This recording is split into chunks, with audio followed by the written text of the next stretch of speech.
All right, we are here again, and thank you for joining us at Vet Social, our webinar, which is on media momentum from podcasting to marketing to shaping your brand. This is going to be a really great day. I'm here with my co-host Joe Palacio from Veteran Lifestyle Magazine, and I have some dogs in the background too. If you can't hear those, they love barking and chiming into what we're going to be talking about here today, which I think is a relevant discussion. Everyone seems, Joe, to love digital marketing. They love talking about podcasting. Everyone has a podcast. I mean, we have three podcasts. I think Aaron's about to have a podcast. I was talking to Ryan Hemhauser. He wants to do a podcast, I think. So I think we all have one, and so we got to bring in a professional to tell us really what's going on with this. Given she's probably going to give us some feedback too on podcasting. So we have a good lineup. What do you think? No, What do we you think do. about what's about to happen here? No, I mean, we have a great powerhouse group of people here. And what I love is that this is constantly what we've been talking about. Welcome for everybody that's coming here for these Vet Social 25 webinars, because this is really what, when you hear us talking about, this is where we're going to be raising tides and building boats, right? This is where you're going to get those resources and things that people are going to share, opportunities to grow your own network, your own kind of, design your own life, right? I think that's, in the end, that's what it's all about. Yeah, and I think so. Perfect segue.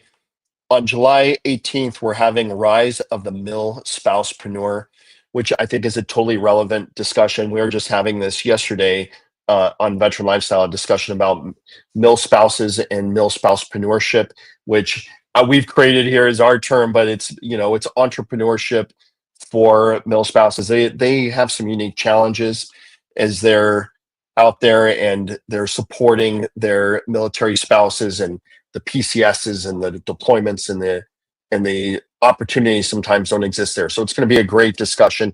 Definitely join us for that next thing. And then that leads up to the Vet Social 25, which is just going to be amazing. We do have to thank our co-sponsor, which is the Institute for Veterans and Military Families, Bunker Labs. We definitely love those individuals, those people out there, because they're supporting the veteran community in a very special way. And of course, as always, the veteran community to us represents the still serving, the veterans, the mill spouses, the dependents, and basically anyone who loves the military and loves America. So come join us on those days. You can register at veteransocialsummit.com. And enough of us talking. This isn't about Ryan and Joe. This is about some amazing people that we're going to start bringing on stage, including Ryan Hemhauser, Aaron Welch, Brian Arrington, Theresa Carpenter. I can't believe we have these people here. So thank you for joining us. We have just an amazing panel. I'm excited, Joe. Let's do this. So I'm going to start off just very easy. We're going to go around and we'll start with we'll go with Theresa first. And if you could just tell us a little bit about you, and then we'll ping over to Brian Arrington. And same thing, and then Aaron, and then Ryan Hemhauser, because we want him disgruntled. We'll end with him last. Okay. Thank you so much, Ryan, for being a part of this panel. It's quite the honor, and I have such an esteemed group of colleagues here with me, so I won't take too long as I am the first up. My name is Theresa Carpenter. I am an active duty Navy commander. I've served for the last 29 years and 2 months, and I'm getting ready to retire this September. By trade, I'm a public affairs officer. Although I have prior time as an enlisted aviation electrician's mate, then I became a surface warfare officer and now retiring as a PAO. And in retirement, I run the Stories of Service podcast. I did start it 4 years ago. It has over 200 episodes, and it's dedicated to showcasing people who are beacons of hope and change and service within their communities, with a special emphasis on whistleblowers, people who are not afraid to speak up and speak out. So I do take on very tough issues on my podcast, and I'm not afraid to have open conversations that will hopefully lead to positive change. Wow. Okay. We have brought the Jedi Master into the webinar for podcasting 100% and public affairs. I don't know how you're going to follow that, Brian, but you're next. All right. Well, I don't have much of a choice. Theresa is a hard act to follow. So, hey, everybody. My name is Brian Arrington, and I am a 20-year retired Air Force Master Sergeant. Did security forces in the Air Force. I served in Iraq, Afghanistan, and about 90 other countries around the world. But my mission didn't stop in uniform. In 2018, I founded a nonprofit called Vets to Industry, and it went global. And I've been able to help over 500,000 veterans and military families with my volunteers get connected to life-changing resources and career support for those service members and their spouses. And that movement built a community of over 100,000 LinkedIn followers and helped save lives.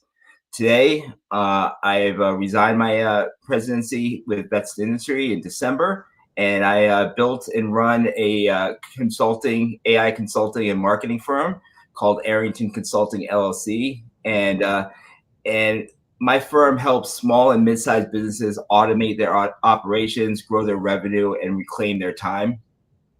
We help business owners cut their workday down to 4 to 6 hours focused so they can spend more time with their families and their friends, take the vacations they've been putting off, go to birthday events, anniversary dates, go to baseball games, and stop drowning in admin work. We do this with AI-powered tools like CRM automation, chatbots, smart workflows, and content generation systems. I have my own CRM system, and we eliminate manual busy work and help teams focus on high-impact revenue-generating tasks. Lastly, I was honored to be named the 2025 Georgia Veteran Entrepreneur of the Year. And I'm here to show you that AI isn't just the future of marketing, it's the key to building a business that doesn't run you into the ground, which I think all of us want. Oh, that's amazing. And congratulations on being the Veteranpreneur of the Year for the state of Georgia. I'm excited. I'm actually, I guess I'll do a silent brag for myself. I am the Veteranpreneur of the Year for the state of Illinois. So Brian and I are actually competitors. So the game's on. Let's see. It's humans versus AI on this one. No, I'm kidding. I think you got this one. I can create more bots that can vote than you. I'm excited.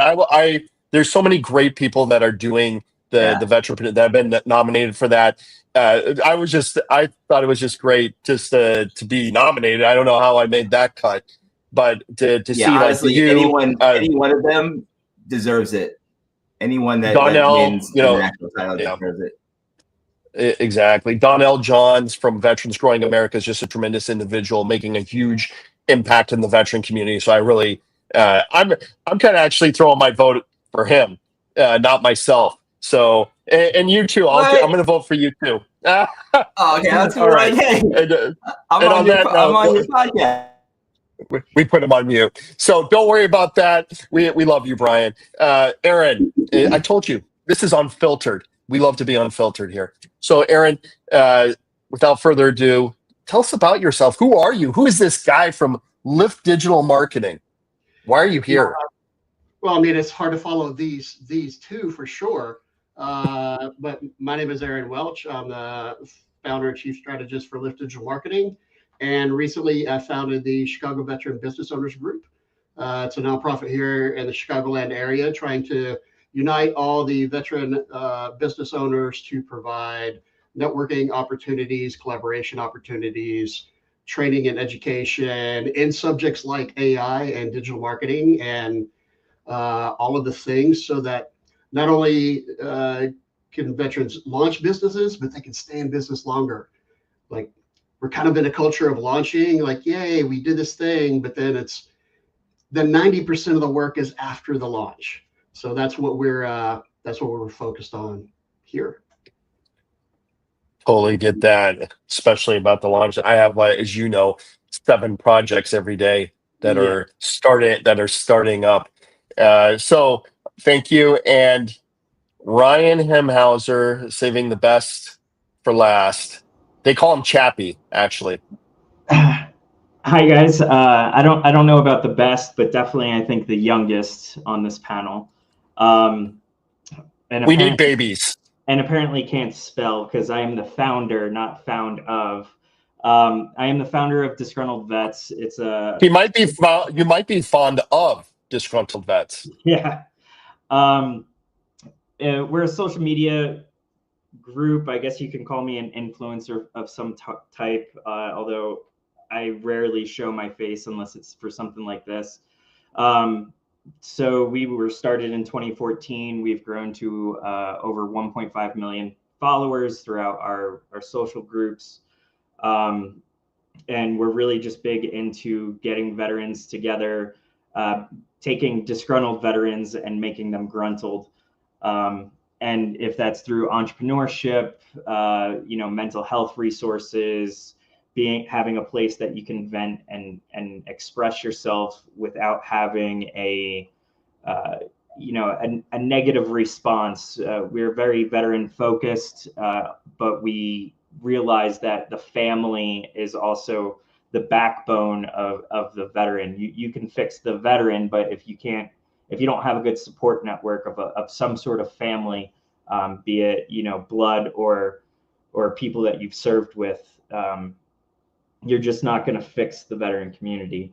On top of that, I am the marketing director for the veteran lending team and veteran insurance team, soon to be the Veteran Alliance Bank. And we help veterans with getting into VA home loans and really kind of taking what I've learned at Disgruntled and turning that into a grassroots, business, helping people into homes and how to create a community, and things like that. I think, Ryan, of all the things that you're doing, I think that last one is super important for not just veterans, but for a lot of people, because I think one of the biggest things that we're trying to grow, one of the things we talk about, right? Raising tides and building boats. I think home ownership and getting someone into realizing that they need to purchase a house or just get into that opportunity, even if it's not to live in, but as an investment, it's one of the most bomb-proof ways to hold your money and grow wealth and freedom. So I love that you're doing that, and also love that you're creating your own bank for that, because of our community. Some of the ways that we grow in this community, from service to out, we don't necessarily always have the right boxes checked when it comes to getting into that process. And I think that's hard for us. It's just not that we're worse off or anything. I think we can do it. It's just our starting point is different. So I love that you're creating a path for that. And that is super important for veterans nowadays. Thank you. Yeah, it's been a really fun experience working, with the goal of becoming a bank. Financial, independence is by far one of the most important things a veteran can do, because what we see on Disgruntled Vets is a lot of people become suicidal because of finances or, living situations and things like that. So if you can take away that stress and put, of finances or finding a home, and then they can really work on fixing the other issues if you can take away that stressor. Right. All right. Thank you. And again, thank you to all the panelists. I'm sure I'm going to say that 300 more times. Let's start with the first real question, which I already told you where I'm going with this. We're gonna hit up Brian Arrington. We just think that's a good starting point. We're going alphabetically, last names. So Brian, without further ado, how do you see AI, because you're the AI guy, and automation changing the future of media creation and then the distribution of it? That's a great question. It's really powerful. I actually believe that AI won't just transform marketing. It's going to evolve the way we build relationships, scale and trust, and use our time. Marketing of the future isn't about reach. It's about timing, personalization, and consistency. I think AI really enables campaigns that adapt to customers' behaviors in real time, much like what we are looking for with any marketing we do. Your content updates based on how people interact.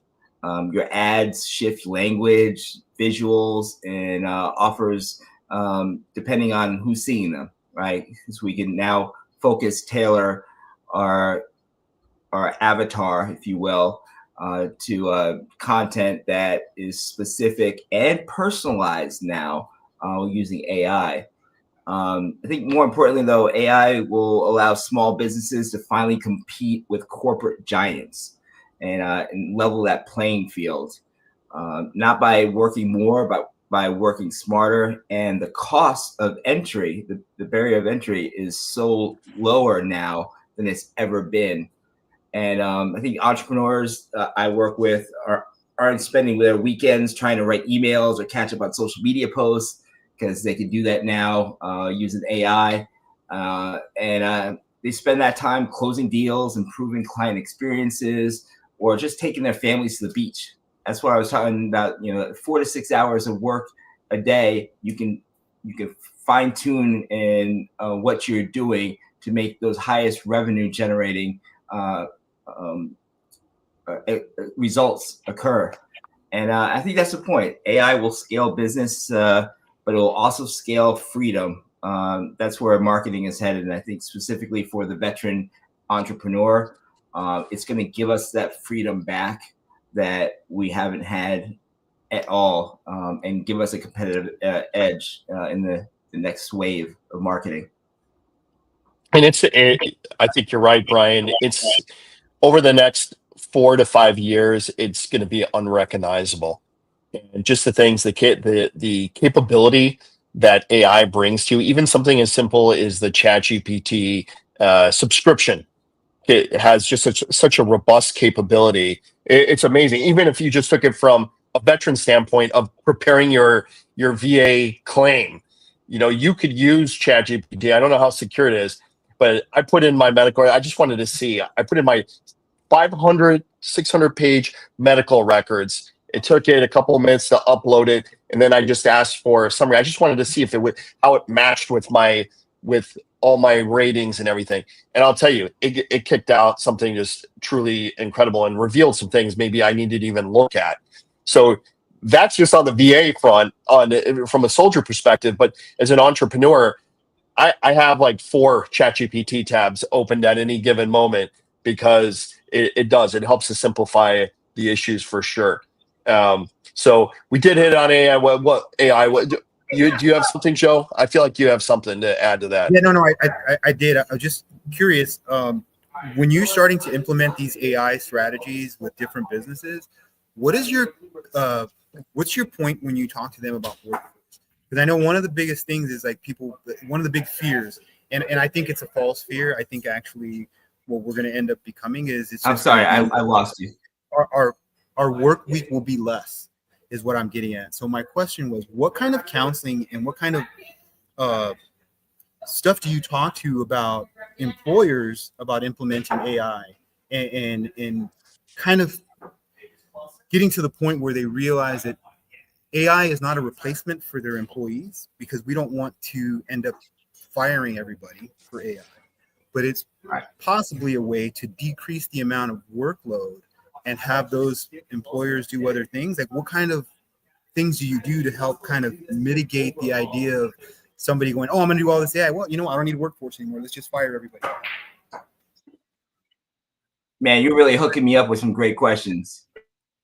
So I actually created an e-course called AI Concepts, Tools, and Strategies for founders and CXOs. And within my e-course, it's about 6.5 hours. It's like a mini college course. So 11 modules.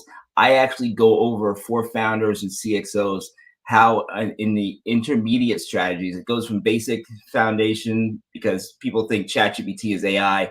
ChatGPT is like preschool. The tools that are out there, just like, you got PhD level AI tools versus preschool. Anyway, I give examples of how to specifically talk to your employees about adopting AI instead of being scared of it, because it can really help them, not just in their own personal lives, but a lot of people are afraid of AI. And honestly, AI is going to replace some jobs out there. It's also going to create new opportunities and new industries as well. And the people that are going to lose their jobs are people that don't know how to utilize AI. Because companies like Shopify, and there's a lot of other companies right now, in order to even get into the companies, you have to be able to speak AI, be able to do prompt engineering and chain prompting. You've got to be able to leverage AI tools and know what those tools are, or they're not getting hired.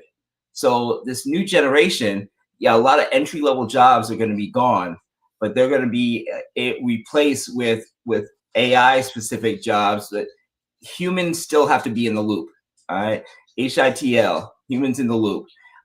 But the tasks that we normally do that take all of our time can be completely just ditched using our own assistants, if you will, with chatbots, with GPTs, and soon AI agents, which is going to be huge when people start learning what an AI agent is and how it can work with other AI agents to really streamline processes. People's minds are going to blow. But you have to first get over that hurdle of being scared and realize AI is the future. Like, you can't run away from it. Like, Blockbuster went out of business because they didn't adopt the next wave with Netflix. If you don't adopt this in the next year to 3 years, you're going out of business.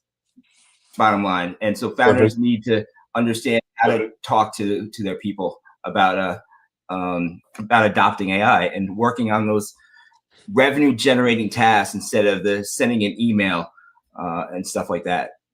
All right, Brian, I'm ready to adopt some AI children into my company.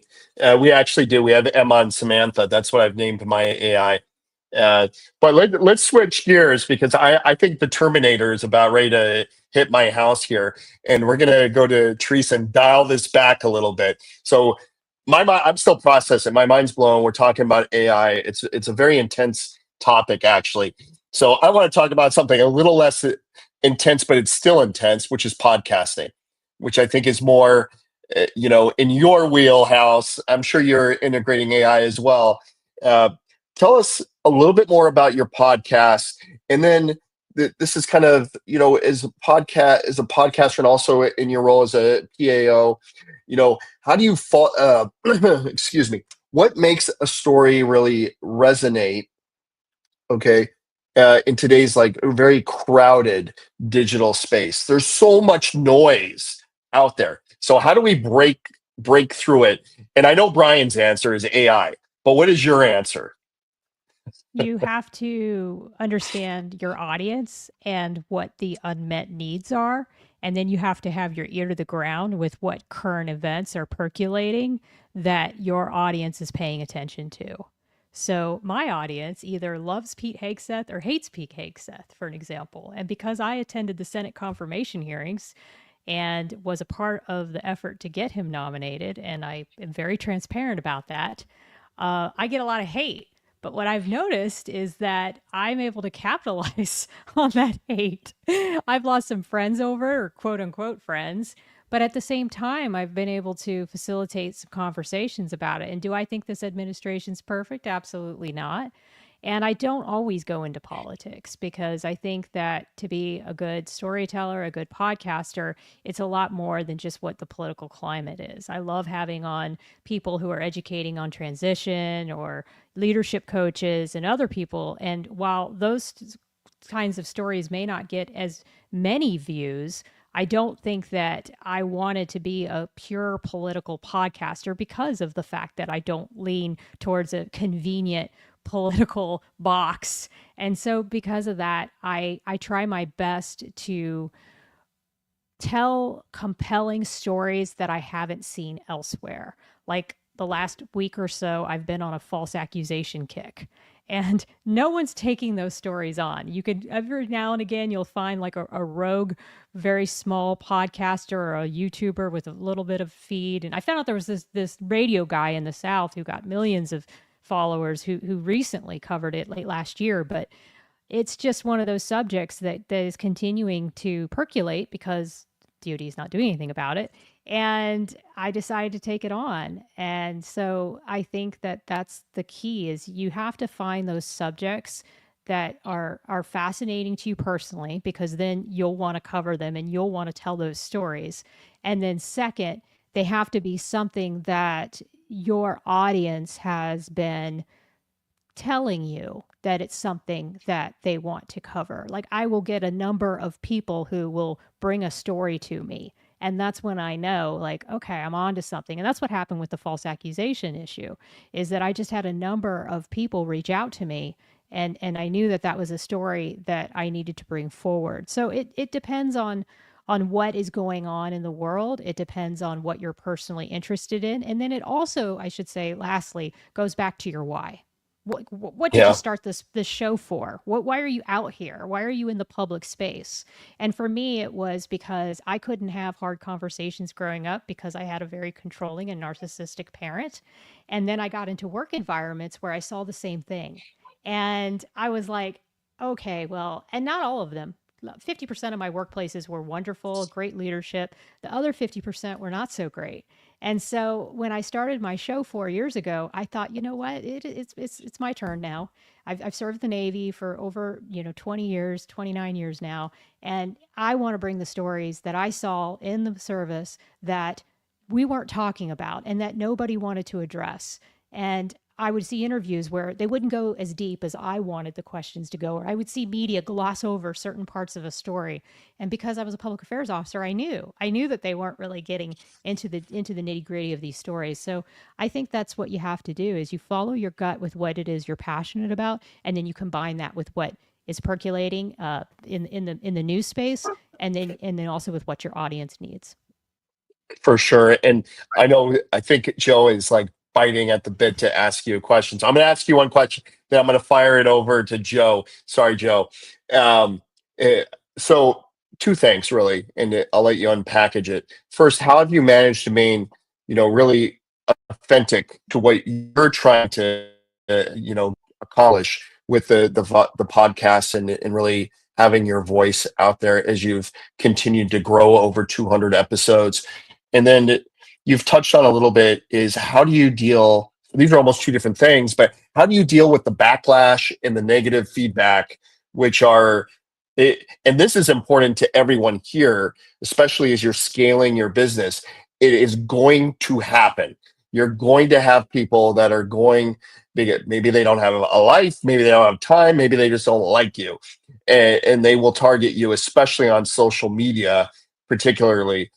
So how do you deal with that? And this should actually be a question for Chappie, because I'm sure in the disgruntled vets, they must have tons of this like going on. But I'll let you unpackage that, and then Joe, you can fire away with the next Inquisition question.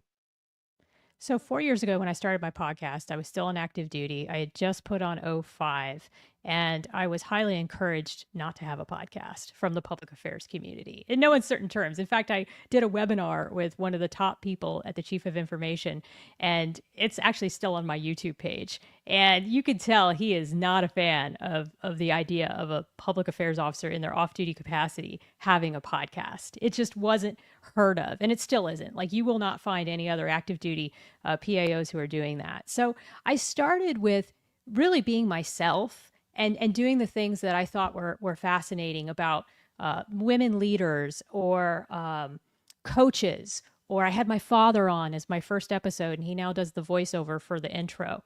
And so because I think I started it in a way that was a little bit, I would say, quote unquote, softball, there wasn't anything anybody could say. But I always knew that I was going to go into harder issues. And so did my community. And so that goes into the backlash because I'm sort of considered a pariah within the Navy public affairs community. Of course, I have my friends and people who have stuck by my side, but I have a lot of haters. And I have a lot of people who don't like what I'm doing and will leave nasty comments. And I put up with it for a long time because I'd been bullied in high school, bullied in the workplace. It was kind of like something I normalized because of my trauma. And then I would say within the last couple months, I started seeing it as kind of entertaining. And I started just really calling it out. And then I just started blocking people. Like, if somebody's just going to be rude in my comments and be a keyboard warrior, I don't need them in my life. I don't need my audience members don't need to be harassed by that person. And so I always maintain a sense of decorum and professionalism in my communications. And I'm always incredibly polite and nice to people, even if I don't want to be, especially publicly. And so I would like to think that I set the example and I will just block them. And it's been like the most liberating feeling because it's like, I don't have to put up with it. And if I see this person at a professional event or I see them at a conference for military influences or something else, I'm still going to be very polite if I am forced to talk to them. But at the same time, they're not in my space. I'm not in their space. I don't care. So I think that's what's really freeing about it. And as a veteran, we have the freedom to do that, especially I am financially independent. I worked my whole life to never have to work when I don't want to. And that was something that I wanted when I was in my 20s and when I decided to become an officer at the age of 28. So at this point, it is just a liberating feeling to know that I can have this podcast and be able to do this. But I want to turn this over to somebody else because I'm sure there are other people on the panel that have dealt with this as well. Oh, I love that you mentioned that.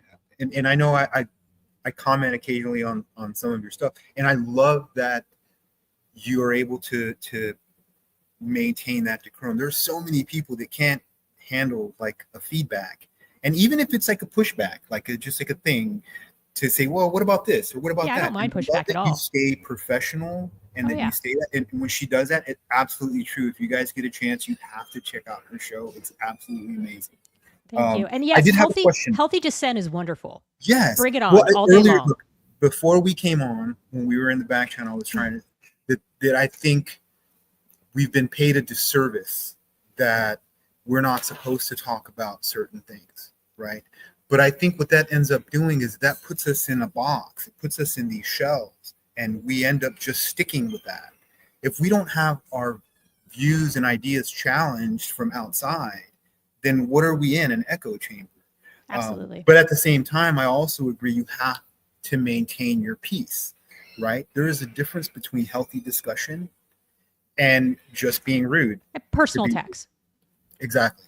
100%. But my question wasn't that. I just want to cap because I love your show and I love what you do. My question was more is how do you feel that podcasts can move forward and help our communities actually get more unbiased information because of the size of them? Because podcasts aren't owned by anybody. So do you feel that there's a freedom there? Yes, we're not. Absolutely. We're not being paid by recruiting. We're not being paid by advertisers. Many of us, like myself, don't really care if we make money or we don't make money. I'm not a slave to anybody. And the only thing that I fear is litigation, but bring it on. I mean, at this point, and that is one of the reasons why I have a lot of lawyers as friends and I bring them on my show quite frequently, is because I want to be able to have the freedom to have those hard conversations because I believe that we are now the media, because I believe the media is bought and paid for by the deep state or whatever you want to call it, whether it's on the left or if it's on the right. There's stories that they just won't take on. And I think that it is up to us as the podcast community to bring these stories to light, because what we hope will happen is that there'll be an avalanche of different military influencers and military podcasters who bring these stories forward, whether we're talking about sexual trauma, whether we're talking about false accusations, whether we're talking about problems within the military administrative system. I mean, using those as examples, but we could talk about mold. We could talk about Red Hill. I mean, there's so many examples of stories that really need to be front and center. Water issues, that's Red Hill, but there's also problems in the Coronado system. So those are the issues that we need to talk about. And these influencers who stay safe and talk about fitness, or they talk about current events, and they know their brand is going to get destroyed by talking about social or political issues. And so a lot of times they stay away from them. And that's the part that I take pride in. Is I might not be a big time podcaster, but I'll take my 200 views over 200,000 views if I can talk about the issues that I think our community needs to hear. I love it. And that's a perfect segue over to, I'm sorry, go ahead, Joe. You're on, No, I man. was just gonna say thank you again, because it's true. I 100% agree. That's why I love doing these things with Ryan and Net and all the other podcasts that I jump on. I love the idea of being able to share like relevant, down to earth stories, right? Things that are really happening that are effective in our communities. Like we always look for these big, top level things to help us, when really it's the persons to our left and our right that we really need to focus on, our small communities to grow. So thank you. Beautiful. And Joe, you gotta fight to get your word in when you're dealing with me. And I see Aaron. He's like, yeah, I've dealt with Ryan. I've spent like 4 hours in having coffee with him in Chicago. I know all about him, and Ryan does too. So I'm going to move over to Ryan Hemhauser, because I think we were talking a little bit about military influencers. It's a good, I think, segue into disgruntled vets. And my question for you is, it's now we're moving, we've gone from AI, we've gone to podcasting, and now we're going over to really community, which is, how do you what do, I'm trying to figure out how I word this. What role does your audience play in shaping not only your content but your overall strategy when you're dealing with what is it, 1.5 million disgruntled vets? I mean, Yeah, it takes and some planning. it does, and a lot of people working behind the scenes. I just kind of want to touch on a few things that were said, where I am jealous of you. Sorry, I can't. I'm horrible with names. Theresa, how do you say your name? Theresa. Theresa, I am jealous of you, of your ability to be able to talk about a lot of hard topics, because I can't, right?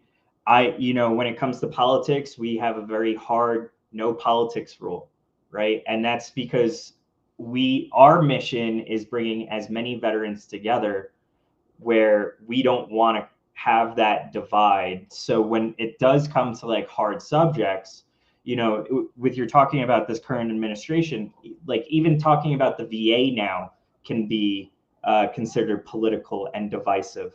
So I envy you, because we're trying to bring as many together. And unfortunately, what we see in mass is you can't have those discussions without people getting nasty. People lose their minds. They Yeah. really do. Yeah. And when you're talking about, maybe a couple 100,000 people on a post, you can't ban everyone. And when you're talking about influencers, it's difficult. You either want to have a healthy environment for your followers, or you're going after the clicks. And this is kind of where I am with podcasting, or with any influencer. Are you going after the clicks? And is that going after that hate and decisiveness, because that's going to drive up algorithms? If you're playing the algorithm game, it's how do you build that? But yeah, getting back into your question, Ryan, it's really having a vision of what you want your community to be, and how can you bring in the people that you want. And unfortunately, my community is very outspoken, they can get nasty. So it's kind of curving that. How can I get someone from being that disgruntled mindset into a healthy, forward thinking veteran, right? And so the way that we do it is if you're talking about top of the funnel, right, that's our disgruntled vet pages, everything that's very public, and that's where we're going after that dark humor, trying to post some good stories and military experiences, but then we try and get them into groups, where it's closed veterans, and we can kind of control the flow of information. To kind of put it this way, right? We get veteran comes in, let's say they're suicidal, right? Obviously we're going to help that veteran out, but on the back end, what we're doing is we're flooding the page with puppies and rainbows, right? Because if you can control what's going on with the page, you can change the mood. So even though this veteran's suicidal, we don't want that to trigger other veterans. So we're then pumping in good stories to kind of counterbalance that conversation to make it positive, right? So it's really about how can you get a mass funnel, get the most amount of people. That's obviously what we all want, and then kind of bring it down to like your hardcore fans and really shape what the conversation is, on what kind of topics you want them to talk about and things like that. It's a social experiment.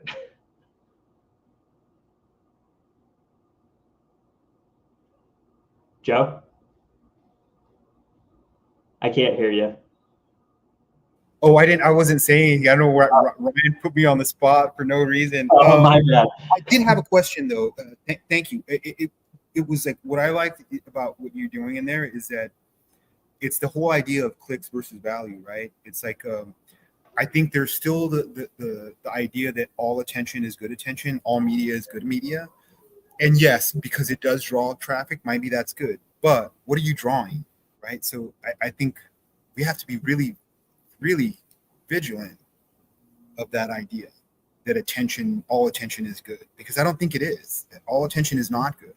No, you need to provide value. So I think that's where you're, with a lot of influencers and podcasters, it's going to come down to their morals.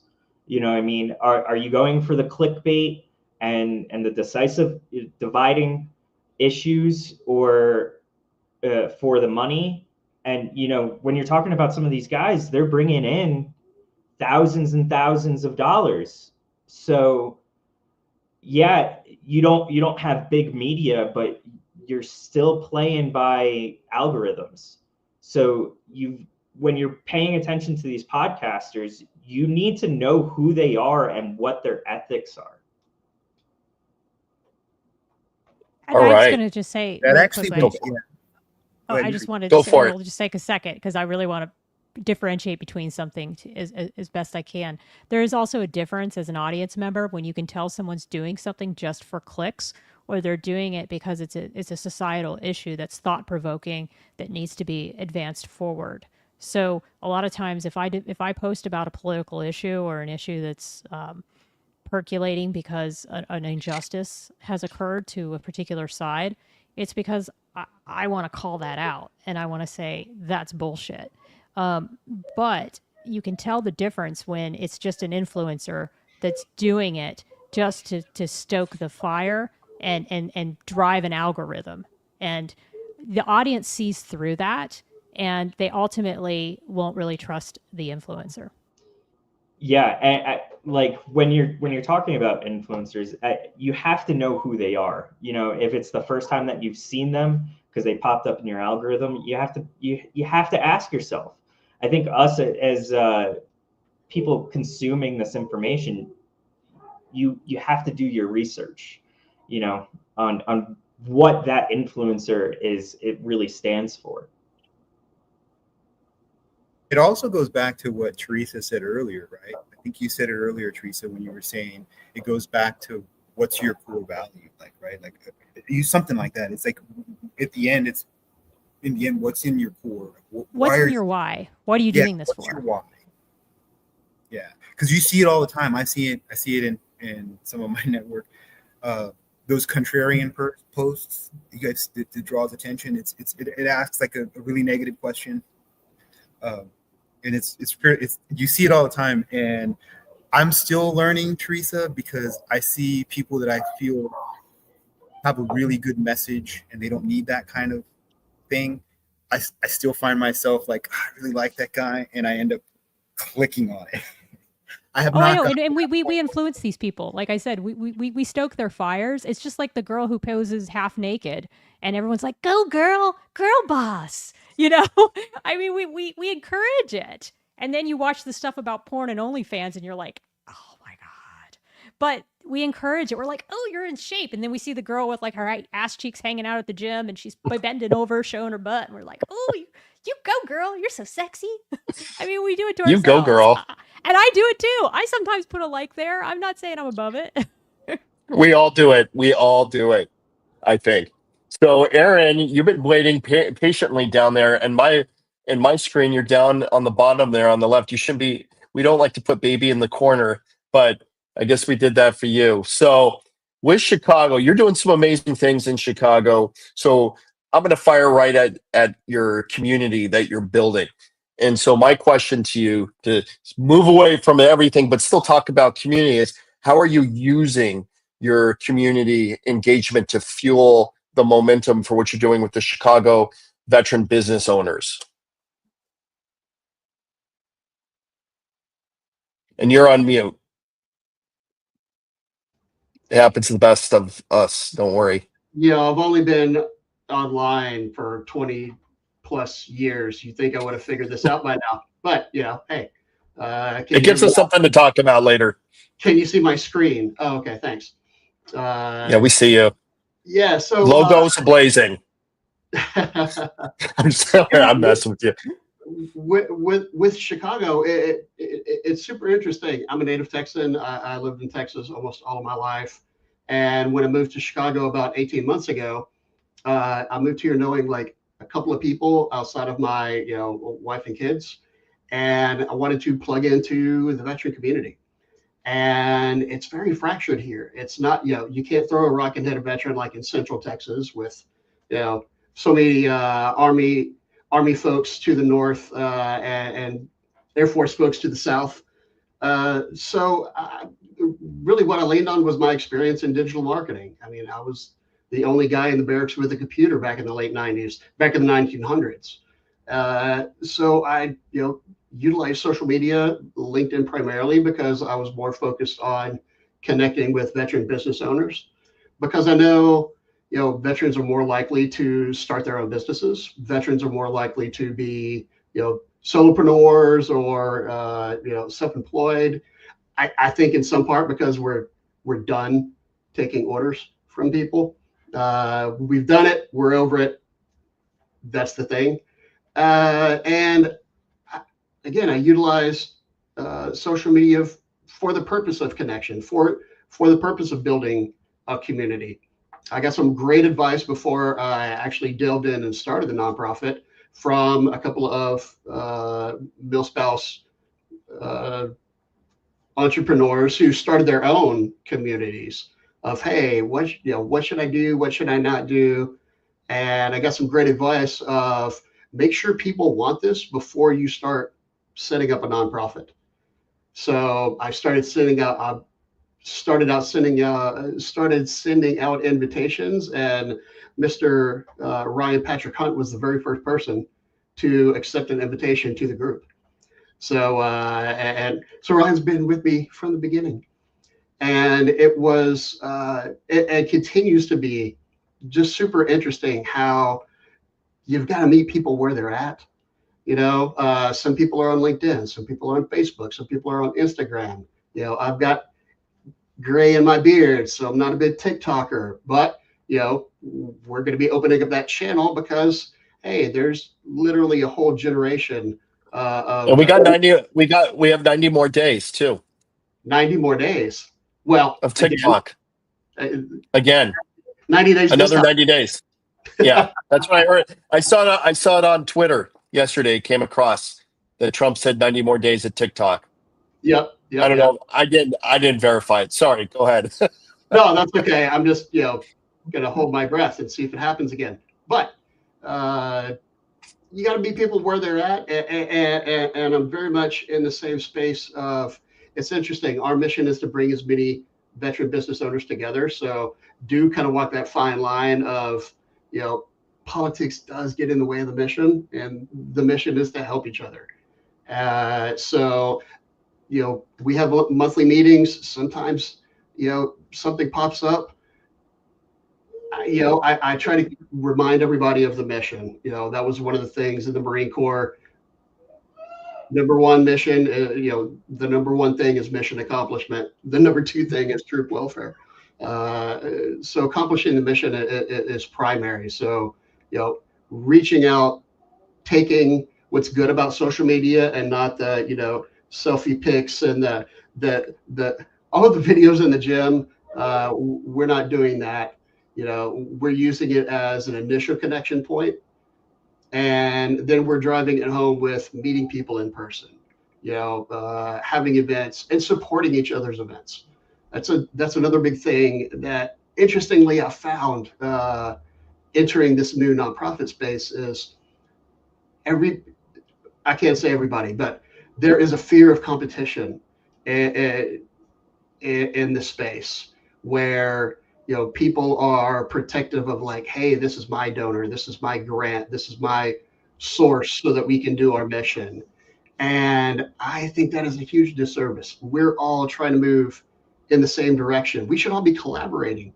We should all be putting all of our resources together to help folks, wherever they're at. And yeah, it's rough. Some people are with it, some people embrace it, and some people don't. And you do stay positive. You try to stay positive. You try not to cast stones, because wildly it is a small veteran community. I mean, there's over 10 million of us, but the world is small. I run it. Ryan, I was talking with a veteran entrepreneur I connected with earlier this week, and former 10th Mountain guy in California with a software startup. It's a very small community, and just to piggyback off of what you're saying, and to from piggyback to soapbox is the veteran community. It's really, for me, it's based on three pillars. The first pillar is collaboration. So we have to be able to collaborate. This is what we've been.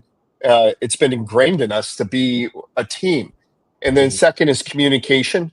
That's what we're doing right now. We're mass communicating with our 4 watchers right now, but it'll go out more. We know that.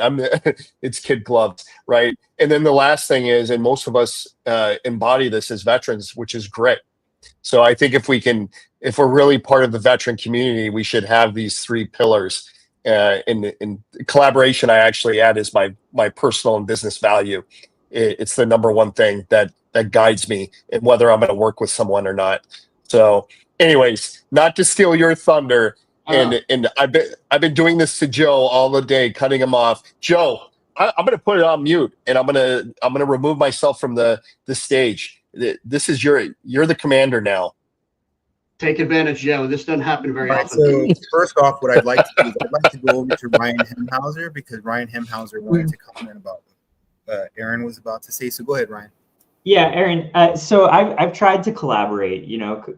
Collaboration's just so hard. What kind of like controls do you have so you can keep collaboration going? I've tried to do it in Colorado Springs, where we had like an alliance of veteran business owners and veteran nonprofits, and eventually it just kind of fell apart because either A, it was too taxing, or B,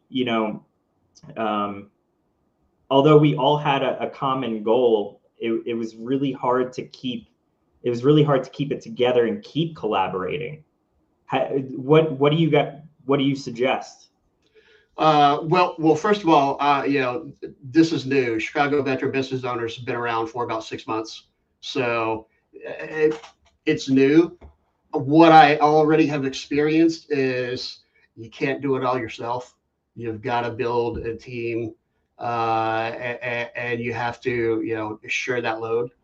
And you've got to keep people engaged, and you have to keep re-engaging. You have to keep reminding people of, look, I know we're busy. What is the mission? How are we going to accomplish the mission? Always building towards milestones and events. There are a lot of different fundraisers. We've got tons of veteran nonprofits here in the Chicagoland area, and I'm trying to support every single one, from the local, fundraiser night at Portillo's to, local nonprofits trying to raise $6 million to build a facility. Everybody has to be aware, because again, we're all so, like, it's a small community, but at the same time is very fractured. People are all over the place, and people are all super busy and doing their own thing. So trying to keep the momentum, even if it's incremental, even if it's, one new follower, one new member, a week, keep growing, keep going. And yeah, it's a bit like Sisyphus. We're trying to roll this stone up the mountain, and it's a job that's never going to end. And I think, honestly, and this is part of what, here I'm doing this here. Marketing is a job that never ends. There's, you have a month or a quarter or a year, but it's always going, and so is the mission. So I think, honestly, you have to get comfortable with, you can do as much as you can. It's always going to happen. And then, when you come to a point where you're personally done, make sure you set the thing up where you can hand it off. It's a relay race. Make sure you have a succession plan. Make sure, you've got a good person or people or team that will keep it going after you. This is, sort of a legacy play. It's because it's never going to end. There's always going to be new veterans. There's always going to be new issues, and setting it up for not this week or this month or this year, but 10 years, 20 years. How long can this last? Well, until the mission's complete. Absolutely. One of the things I think we don't tap into enough of is really tapping into starting to, when you're building those collaborative issues, tap into some of the lingo that we're used to as veterans, right? Start bringing up a joint task force. Start bringing up, it's your enablers. It's the people that your additions, the saga, the mortar team that's going to be attached, right? It's all these different aspects, and it's bringing them together for a common mission. And I think one of the breakdowns to answer Ryan's question, I think, is communication, because Ryan and myself have been trying to build a collaborative effort since probably 2019. Me and him had a talk once. I said, man, we're going to collaborate. We're going to build something huge. It's going to be cool. And we did it without a plan. It's like, let's just keep moving forward. We're going to do this. There was no plan other than to just permeate a vision, plant seeds of collaborating and of doing things jointly, right? But to do them in a way, I think, where we miss out on the collaboration is that we think we can collaborate out of the goodness of everyone's heart, but everyone does have a specific mission, individual, right? So it's got to kind of channel. What are your steps that you use to channel everyone to stay aligned? Because I think that's actually part of the troop welfare of the two things, right? Mission accomplishment is this collaboration, but the troop welfare is what are each individual organizations, people, and companies doing for themselves so that they can further that mission? Are they PTing, all that kind of stuff? So what do you do for that kind of thing?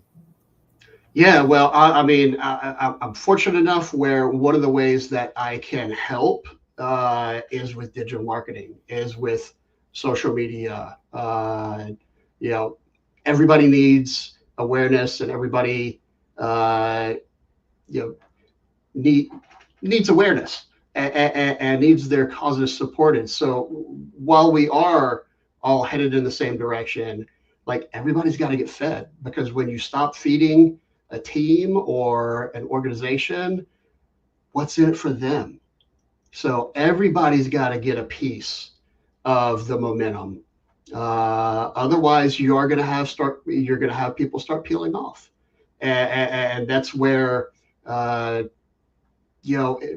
where it gets difficult. You have to keep other people in mind, and it's weird. Like we all want to accomplish our mission, but with the greater mission, like I said, it's that collaboration piece. And if everybody doesn't feel value and everybody doesn't feel like their mission is being supported too, it's not going to happen. And you're going to start getting peel off. You're going to start getting a little dissension.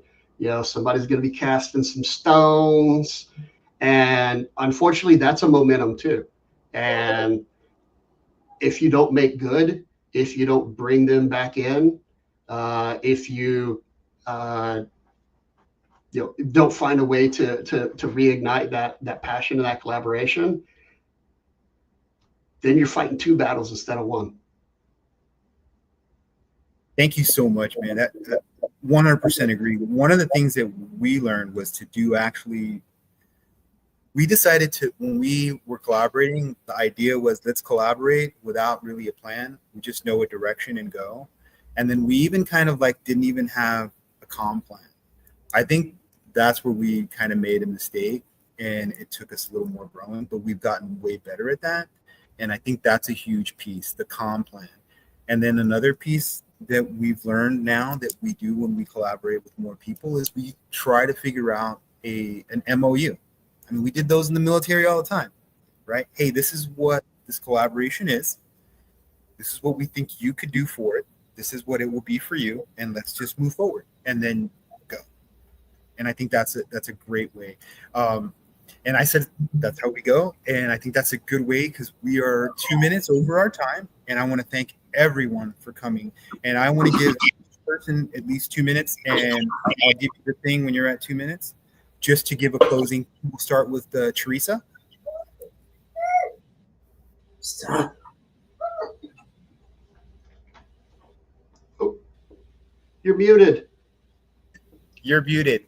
We're professionals. Okay. So first off, I just wanted to say thank you so much for the opportunity to be on this panel. You guys ran it really well, gave us all a chance to speak. So really appreciate that. Hopefully the audience got something out of it. I really enjoy the opportunity to collaborate with other people in the veteran community. It's always such an honor, and you pick up so many best practices about what we're doing, why we're doing it, because I think at the end of the day, we really, all of us are in this to help the next veteran or help the next person who's coming after us, hopefully have a little bit easier of a time. I know that for me, being active on LinkedIn, having this podcast made me so much better prepared for the military transition process. Had I not done this, there's so many pitfalls I think I would have encountered that I just didn't, because I knew what was coming next. So really appreciate the opportunity to be on this panel. If you're interested in the Stories of Service podcast, if you would like to be a guest on the Stories of Service podcast, if you have a suggestion for a guest or a show topic, please get a hold of me. This is a labor of love, a passion project. Maybe one day it'll make some money. Maybe one day it won't. It doesn't really matter to me at this point. It's just something that I think hopefully improves the collective and is I feel in the deepest part of my heart is my next mission. So thank you so much for having the opportunity to join you all. Oh, thank you. And let's go. Joe, who's next? Sorry about that. Let's go over to Ryan Hemhauser. Love to hear more from this disgruntled or undisgruntled veteran. Yeah, No, it's gruntled. He's fond of disgruntled vets.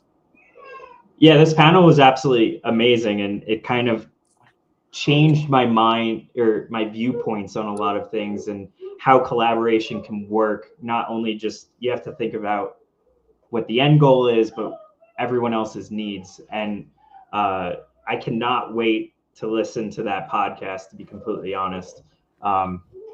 Yeah, I just want to thank you guys so much for having me and listening to me rant.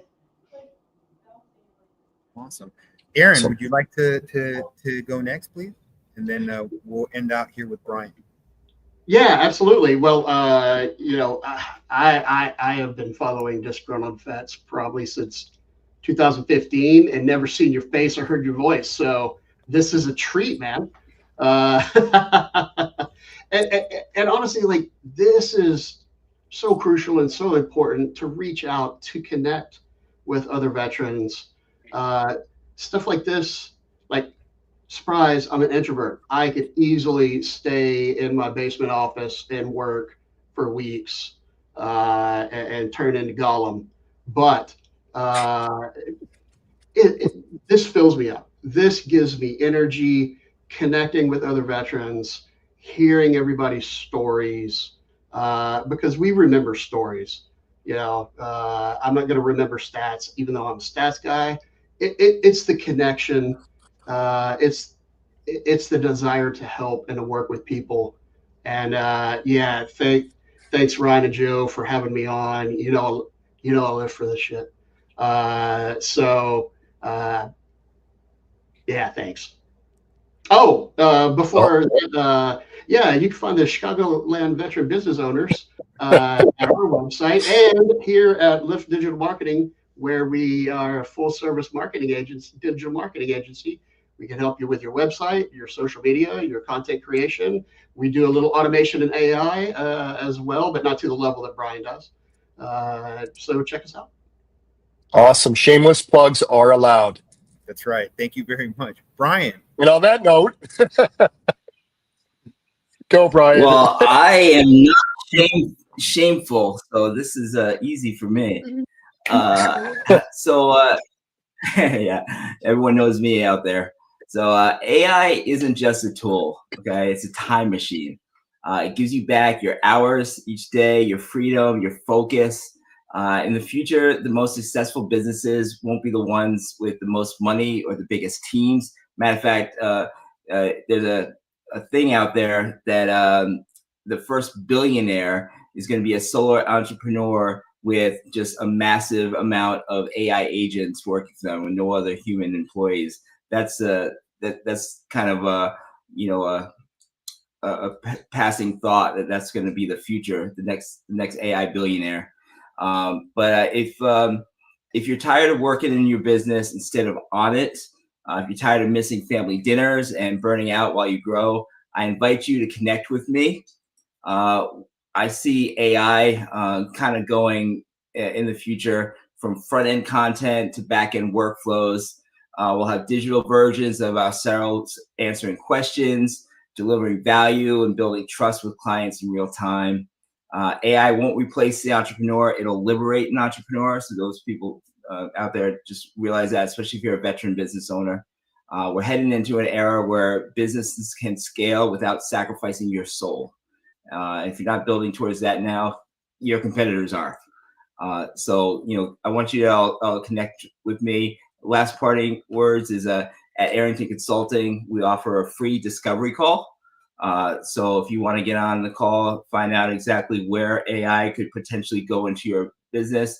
And then I hold assessments where I'll go deep dive into your companies, identify areas where we can integrate AI into your work center, automate tasks, give you a full picture of where this can go, and just blow your mind on some of the tools that are out there, like my AI video clone avatars, interactive, that are on my website, or commercials, AI generated, all sorts of great stuff. And I also offer one-on-one business coaching and entrepreneurship coaching. So if you want to reach out to me and get special one-on-one help, you can do that. My website is https://ArringtonConsultingLLC.com. And you can schedule a consultation right from my website. Thanks, everybody. Awesome. Thank you.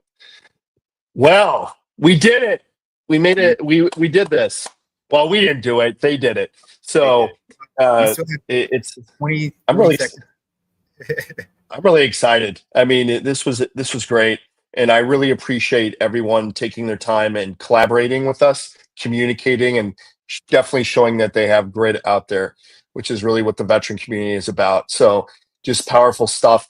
A lot of these people, these weirdos that were on, no, they're not weirdos. A lot of these people that were on here right now, want to bring value not only to the veteran community, but the community as a whole. So definitely look for them. We got some rising stars in there. I mean, we got the Veteranpreneur of the Year from, not Chicago. Well, you do have the one from Chicago, but you also have the one from Georgia.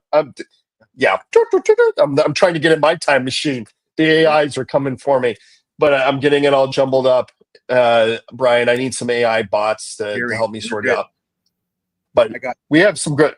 What's that? You have to go? Oh, I said I got you. You're good. You don't need AI. You got me? Okay, you got me. I don't need the AI bots. Okay, good. So, anyways, just a terrific panel. Appreciate everyone tuning in.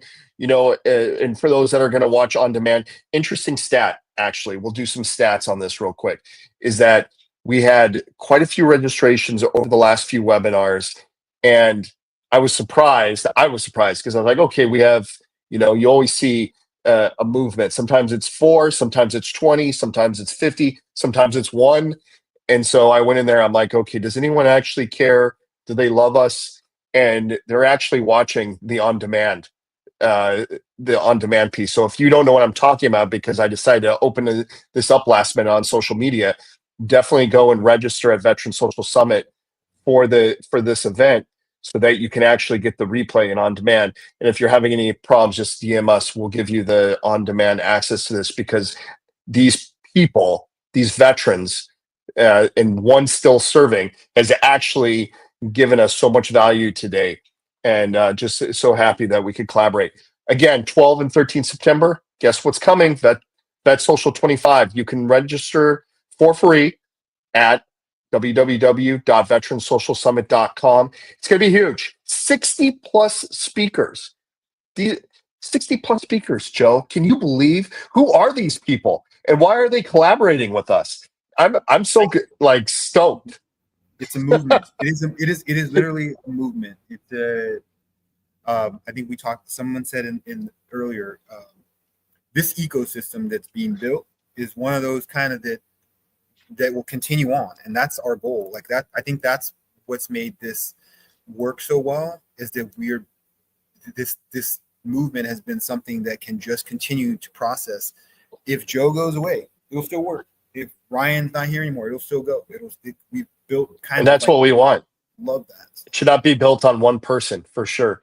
That's what we learned. That's what I learned a long time ago in basic training.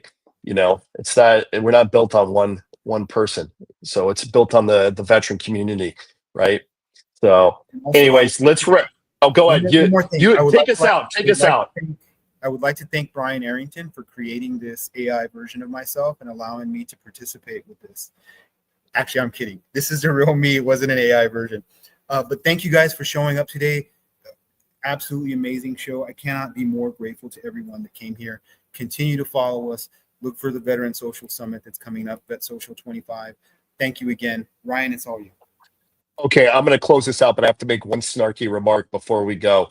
And that is, who thought that Brian was it was an AI the entire time until the very end? Because there was a glitch. He left, and then we had to bring him back on stage. Did you think that, Joe? All right. Take care, all. Leave you with that weird thought. So when I met Ryan Hunt and Annette Wittenberger, they kept talking about this amazing idea that they had and had previously been successful at, but it had been paused and they wanted to keep going with it. And they were talking about how veterans can learn resources about entrepreneurship, education, really connecting with our fellow veteran community and being successful. So obviously I wanted to be a part of that. And I am really excited to be a part of 2025 because we are going to have even more amazing speakers and resources.